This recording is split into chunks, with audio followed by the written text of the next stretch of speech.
بسم اللہ الرحمن الرحیم. ناظرین السلام علیکم. میں ہوں آپ کا میزبان صابر شاکر وفاق دارالحکومت اسلام آباد سے کچھ تازہ ترین اطلاعات اور خبریں آپ سے شیئر کرتے ہیں. بہت ہی امپورٹنٹ ولاگ ہے, غور سے سننے والا ہے, کیونکہ اس وقت پاکستان میں حالات ایسے ہیں کہ کوشش کی جا رہی ہے کہ معاملات کو سلجھایا جائے, اور جو اس وقت بحران پیدا ہوا ہے وہ آئینی ہے, عدالتی ہے, وکالتی ہے, صحافتی ہے اور معاشی ہے. ان بحرانوں کو حل کرنے کی اور سیاسی بحرانوں کو حل کرنے کی ایک پراپر کوشش ہو رہی ہے, اور بہت ہی آرگنائزڈ وے میں ہو رہی ہے, خاموشی سے ہو رہی ہے. اور اگر یہ کوشش کامیاب ہو جاتی ہے تو پھر بہت سارے سیاسی بونے جو ہیں وہ زمین بوس ہو جائیں گے, بلکہ ان کی سیاسی موت واقع ہو جائے گی اسی دن. اور جو ایک کھچڑی پکائی جا رہی ہے, اندر خانے کھچڑی پکا کے اور سازشوں کے تانے بانے بنے جا رہے ہیں, محلاتی سازشوں کے ذریعے اقتدار حاصل کرنے کی کوشش کی جا رہی ہے, وہ عناصر اور ان کو لک آفٹر کرنے والے گنتی کے چند لوگ جو ہیں, گنتی کے چند لوگ, وہ انگلیوں پہ گنے جا سکتے ہیں اور وہ ہاتھ کی 5 انگلیوں سے زیادہ نہیں ہیں, وہ جو ہے جن کو اپنی چمڑی دمڑی کا خیال ہے اور اپنے مفاد, ذاتی مفاد ان کا ہٹ ہوتا ہے, ان کا ذاتی سروائیول کی مسئلہ ہے, وہ جو 2-3 ہیں, اور وہ ہیں بھی تیسرے اور چوتھے درجے کے لوگ, وہ پہلے اور دوسرے درجے کے نہیں ہیں, تیسرے اور چوتھے درجے کے لوگ ہیں. اگر وہ یہ سب کچھ ہو جاتا ہے تو ان کے معاملات خراب ہو جائیں گے, اور پھر سب سے زیادہ جو سیاسی بونے ہیں اس وقت, جو کہ پاکستان کے عوام سے نکل چکے ہیں, پاکستان کے عوام ان کو فارغ کر چکے ہیں, وہ نہیں چاہتے کہ کسی بھی صورت میں یہ سلسلہ اور یہ بات چیت اور یہ مذاکرات اور یہ جو ایک آرام سے خوشی اور خاموشی سے ایک ایفرٹ کی جا رہی ہے وہ کامیاب ہو. اس میں ایک ایفرٹ کرنے والوں میں ایک محمد علی درانی صاحب ہیں, اور ایک اعجاز الحق صاحب ہیں, اور دوسرا صدر مملکت ڈاکٹر عارف علوی صاحب ہیں. آرمی چیف اور ڈی جی آئی صدر مملکت سے ملاقات کر چکے ہیں, اور اس ملاقات کو ڈسکلوز کر دیا گیا ہے, اور بتا دیا گیا ہے وہ ملاقات اس لیے تھی کہ پاکستان تحریک انصاف اور ملٹری اسٹیبلشمنٹ کے درمیان جو کشیدگی ہے اس کو ختم کیا جائے, اس کو کم کیا جائے, مس انڈرسٹینڈنگ جو ہیں وہ غلط فہمی اس کو دور کیا جائے, اور ان بحرانوں سے نکلنے کی کوشش کی جائے. اس میں اب تک کئی ادوار ہو چکے ہیں مذاکرات کے, کیونکہ کل ایک خبر چلی اور اس خبر کے نتیجے میں پھر یہ ہوا کہ جناب یہ وہ مذاکرات کہا گیا ناکام ہو گئے, یہ ہو گیا وہ ہو گیا, اور اس میں یہ شرائط اور اس میں وہ شرائط, یہ خبر رپورٹ ہوئی. اور اس کے بعد ہم نے بھی کھوج لگانے کی کوشش کی اور پتہ کیا جائے کہ معاملہ ہے کیا. تو جو میرے پاس معلومات ہیں وہ یہ ہے کہ انتہائی سنجیدہ مذاکرات ہو رہے ہیں, اور اس میں اب تک کوئی ڈیڈ لاک نہیں ہے, اور ڈیڈ لاک نہ ہونے کے برابر ہے. اور ڈیڈ لاک اس وقت ہوتا ہے کہ جب ملاقاتیں بند ہو جائیں اور بات چیت سے پارٹیاں انکار کر دیں اور کوئی بھی جگہ اپنی پوزیشن چھوڑنے کے لیے تیار نہ ہو.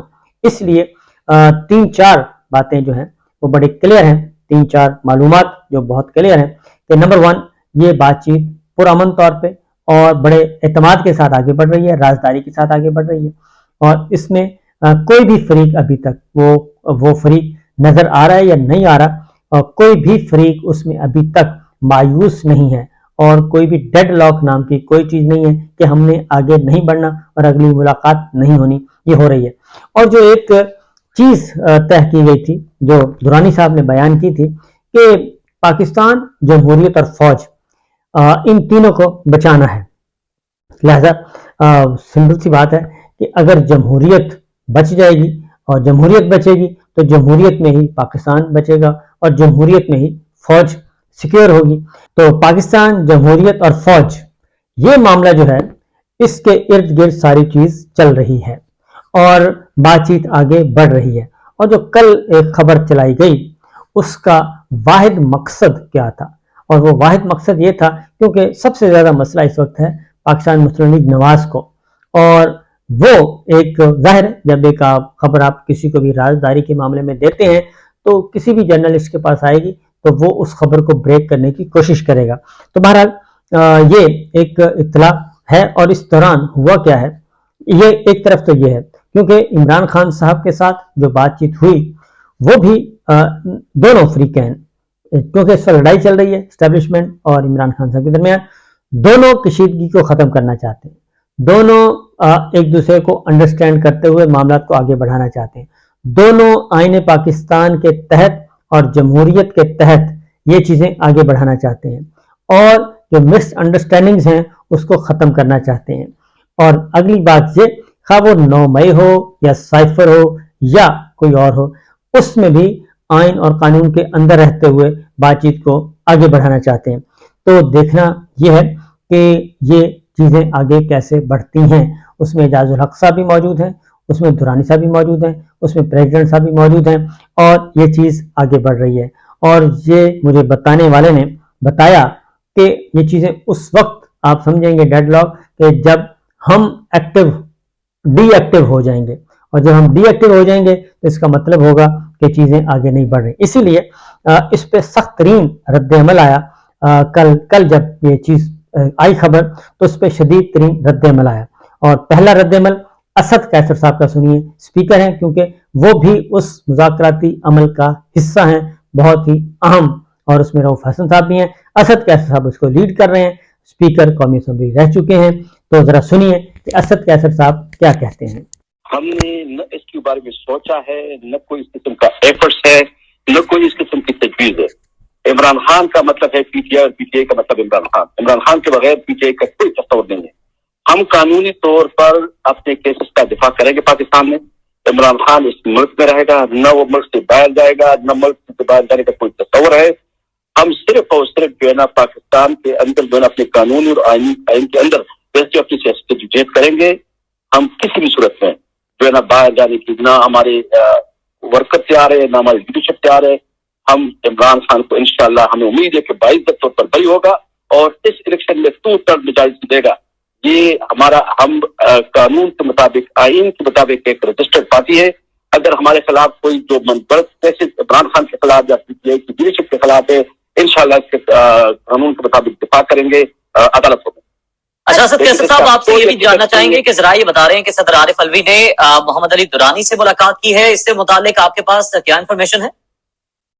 نہیں، ملاقات ان کی ہوئی ہے، مجھے پتہ نہیں کیا ڈسکشن ہوئی ہے کہ یہ تھا، لیکن جتنا میرا علم ہے اس قسم کی ڈسکشن ہی نہیں ہوئی ہے، کوئی ایجنڈا بھی نہیں ہے. درانی صاحب کے ساتھ جو ہے نا یہ جو میرے ساتھ ملاقات ہوئی تھی، اس میں ہم نے 3 باتیں طے کی تھی کہ ہم چاہتے ہیں کہ پاکستان، جمہوریت اور فوج، یہ تینوں جو ہے نا یہ سیاست سے نکل جائے. یعنی کوئی فوج کو اپنے اقتدار کی بھی استعمال نہ کرے. ہم چاہ رہے ہیں کہ ملک میں جمہوریت ہو، اور ہم چاہتے ہیں کہ فیئر اینڈ فری الیکشن ہو اور 90 ڈیز کے اندر الیکشن ہو. اور ہم چاہتے ہیں کہ پاکستان کے ساورنٹی پہ کوئی کمپرومائز نہ ہو. ہماری پاکستان جو ہے نا یہ ہماری عزت ہے، پاکستان کی انٹیگریٹی پہ کوئی کمپرومائز نہ ہو، اور پاکستان کے لیے ہم اپنے سب کچھ قربان کرنے کے لیے تیار ہیں. تو یہ تو ہمارا نیریٹو ہے، اور ہم اس ملک کے آئین اور قانون کے اندر اپنی جدوجہد کر رہے ہیں. جو ہمارے ساتھ ہو رہا ہے، ہمارے لیڈرشپ کے ساتھ ہو رہا ہے، یہ انتہائی قابل مذمت ہے. ہم انشاءاللہ آئندہ الیکشن میں حصہ لیں گے، اور مجھے امید ہے اس وقت جو پی ٹی ایم 16 مہینے انہوں نے حکومت کی، اور اب کی اس حکومت میں بھی اس کی نمائندگی ہے، جس طرح عوام کو رلا رہی ہے، جس طرح مہنگائی ہے، جس طرح برا حال ہے، انشاءاللہ تعالیٰ اس عوام کو ریلیف دے گی عمران خان کی قیادت میں. تو یہ سنو نیوز کی گفتگو آپ نے سنی، اور اس میں اسد قیصر صاحب بتا رہے تھے کہ جناب ہم مقدمات کا سامنا کرنے کے لیے تیار ہیں. اور ایک بنیادی نقطہ جو ہے وہ پاکستان، جمہوریت اور فوج، یہ ان تینوں نقطوں پہ ایک اتفاق ہے. اور یہ بھی اتفاق ہے کہ فوج کو سیاست میں اور سیاسی مقاصد کے لیے استعمال نہیں کیا جائے گا، نہ فوج کو سیاست میں دھکیلا جائے گا. تو ایک آؤٹ لائن پہ کام ہو رہا ہے، اور اس میں ڈیڈ لاک نہیں ہے. اور یہ ڈیڈ لاک وہ پھیلا رہے ہیں یا ناکام، وہ کہتے ہیں کہ یہ ناکام ہو گئے، وہ کر رہے ہیں جو نہیں چاہتے، جو سیاسی بونے ہیں. تو بہرحال سیاسی بونوں کا تو کوئی علاج نہیں ہے. اب ایک اور سنیے، اور وہ ہیں عمر ایوب صاحب، سیکرٹری جنرل ہیں. وہ کتنے دھڑلے سے ایک بات کہہ رہے ہیں کہ عمران خان سے ہی بات ہوگی، اور عمران خان سے ہی بات ہو رہی ہے. سنیے ذرا. سارے وہ مجبور ہوں گے انشاءاللہ تعالیٰ، وہ سارے کے سارے مجبور ہوں گے عمران خان سے بات کرنے. ہم سے کوئی بات چیت کرے گا، ان کو معلوم ہے عمران خان صاحب کون سے سیل میں ہیں، جا کے یا کسی نے بات چیت کرنی ہے، بات چیت پہ وہ مجبور ہوں گے. ہم مجبور نہیں ہے. پاکستان تحریک انصاف مقابلہ کر رہی ہے، اور یہ ہتھ کنڈے صرف اور صرف پی ٹی آئی کو دبانے کے لیے کر رہے ہیں، اور اس کا کوئی مقصد نہیں ہے. پر یہ چلے گا نہیں، کیونکہ عوام بڑی کلیئر ہے. اور یہ یا پاکستان تحریک انصاف کو یہ سوچ ہے ان کی کہ الیکشن سے باہر رکھیں گے، تو اس سے بہتر ہے پھر میرا خیال ہے کہ یہ فہرست لگا دیں کہ جی یہ لوگ جو ہیں یہ منتخب ہو کے ہم لوگ ان کو سلیکٹ کر رہے ہیں قومی اسمبلی اور صوبائی اسمبلی کے لیے. کیوں خرچہ کر رہے ہیں پھر الیکشنز کا؟ 22 ارب روپے وہ بچا لیں اور نامنیٹ کر دیں کہ جی یہ بندے ہو گئے بس ہو گیا ہماری مرضی. جس طرح کے باقی فیصلے ملک میں ہو رہے ہیں, ملک میں آپ پبلک ول کے اگینسٹ جس وقت کوئی قدم اٹھاتے ہیں تو وہ زیادہ تر لانگ ٹرم نہیں ہے. سیاستدان ہوتا ہے, سیاستدان کی ووٹنگز ہوتی ہیں پبلک میں اور سیاستدان کا لانگ ٹرم افیکٹ ہوتا ہے. آپ سیاستدان کو جیل میں رکھیں, اس کو باہر رکھیں, اس سے فرق نہیں پڑتا. پاکستان تحریک انصاف ہر صورت میں ہم لوگ الیکشن میں ہوں گے. پاکستان کے سب سے مقبول ترین لیڈر عمران خان صاحب ہے, مقبول ترین پارٹی پاکستان تحریک انصاف ہے. میری پیشن گوئی آپ یہاں پہ نوٹ کر لیں, یہ تو عمران خان صاحب کو اڈیالہ میں ابھی انہوں نے رکھا ہوا ہے نا جی, اور یہاں پہ پتھر اور اینٹوں کی دیواریں ہیں, یہاں پہ فولاد کی دیواریں لگا دیں, فولاد کا چھت لگا دیں. میرے رب کا حکم ہوا, بشرط رب کا حکم ہوا, انشاءاللہ تعالی عمران خان صاحب بھاری اکثریت کے ساتھ جیتیں گے اور وہ وزیر اعظم پاکستان ہوں گے. تو یہ ہے پاکستان تحریک انصاف کے رہنماؤں کا رد عمل, اور وہ بتا رہے ہیں کہ جناب یہ اس طرح سے معاملات نہیں. تو میرے پاس بھی کچھ خبریں تھیں, تو میں نے کہا میں کیونکہ ساری رات میں یہ کام کرتا رہا ہوں کہ پتہ کروں کہ آخر یہ ماجرا کیا ہے. تو ماجرا اس میں سے یہ نکلا کہ منیمم ایجنڈے پہ بات چیت چل رہی ہے, اور اس بات چیت کو کامیاب کروانے کے لیے بھی بہت ایفرٹ کی جا رہی ہیں. اور دونوں طرف سے, فری کین کے دونوں طرف سے, راولپنڈی میں بھی اور اڈیالہ جیل میں بھی جو مقید ہیں جناب شاہ محمود قریشی صاحب, عمران خان صاحب اور چودھری پرویز الہی صاحب, وہ بھی یہ سب کے سب, اور جو باقی رہنما باہر ہیں وہ بھی اس ایفرٹ میں لگے ہوئے ہیں اور نا امید نہیں ہیں, مایوس نہیں ہیں, کیونکہ یہ میسج لاؤڈ اینڈ کلیئر یہ کر دیا گیا ہے کنوے کہ ٹکراؤ کوئی بھی نہیں چاہتا. اور ایک اور بات بتا دوں کہ اس دوران جو بات چیت ہوئی ہے اور بے شمار ملاقاتیں ہوئی ہیں, کچھ ایسی خطرناک قسم کی غلط فہمیوں کا پتہ چلا کہ جن کا وجود نہیں ہے, ایسی غلط فہمیاں جن کا وجود نہیں ہے, اور اس کی بنیاد پہ ایک غلط رپورٹنگ کی بنیاد پہ یا غلط خبر کی یا غلط اطلاع یا غلط پیغام کی بنیاد پہ اس کے اوپر ایک عمارتیں کھڑی کر دی گئیں, اور اب ان عمارتوں کو گرایا جا رہا ہے. ان غیر معیاری اور جھوٹی عمارتوں کو وہ کہتے ہیں گرا رہے ہیں ہم, گرا کے نیچے سے جو سچ نکلے گا, جب سچ نکلے گا تو ہو سکتا ہے تمام فریقین جو ایک دوسرے کو اس وقت ایک دوسرے کے مخالف ہیں تو وہ کہیں کہ جناب یہ خبر تو ہمیں فلاں نے دی تھی اور یہ فلاں نے دی تھی اور اس کا تو کوئی وجود ہی نہیں ہے. تو میں فی الحال اتنا ہی آپ کو بتا سکتا ہوں. چیزیں پازیٹیو وے میں آگے جا رہی ہیں اور اس میں دیکھیں کیا ہوتا ہے, لیکن کوشش کرنی چاہیے کہ یہ قضیہ ختم ہو اور جلد از جلد کسی ایسی ریزنیبل جو ہے ایگریمنٹ پہ پہنچا جائے تاکہ یہ ایک ہیجانی کیفیت ہے ملک میں ختم ہو, کیونکہ یہ ختم اس وقت ہوگی جب دونوں جو سٹیک ہولڈر ہیں دونوں تگڑے لوگ ہیں, کیونکہ ایک ہے پولیٹیکل فورس وہ ہے پاکستان تحریک انصاف اور دوسری ہے اسٹیبلشمنٹ, اس کے پاس ڈنڈا فورس ہے. تو یہ دونوں طاقتیں جب آپس میں نہیں بیٹھیں گی, کیونکہ باقی تو سارے نکل چکے ہیں, باقیوں کے پاس اب پولیٹیکل فورس کوئی بھی نہیں ہے سوائے P T I Imran Khan کے علاوہ. اب جو ہارے ہوئے لوگ ہیں اب یہ چاہتے کیا ہیں, یہ چاہتے یہ ہیں کہ عمران خان اور اسٹیبلشمنٹ کے درمیان فاصلے کم نہ ہوں. کون نہیں چاہتا؟ وہی نہیں چاہتے جو اسٹیبلشمنٹ کو استعمال کر کے فوج کے کندھوں پہ بیٹھ کے اور انہیں کہنے کہ ہمیں اقتدار دے دیں. تو عمر ایوب صاحب کہہ رہے تھے کہ پھر ضرورت کیا ہے, پھر آپ اناؤنس کر دیں الیکشن, وہ نتائج اناؤنس کر دیں, فلاں الیکشن فلاں حلقے سے یہ جیت گیا فلاں سے, بس نوٹیفیکیشن جاری کریں. 22 ارب روپیہ خرچ کرنے کی ضرورت کیا ہے؟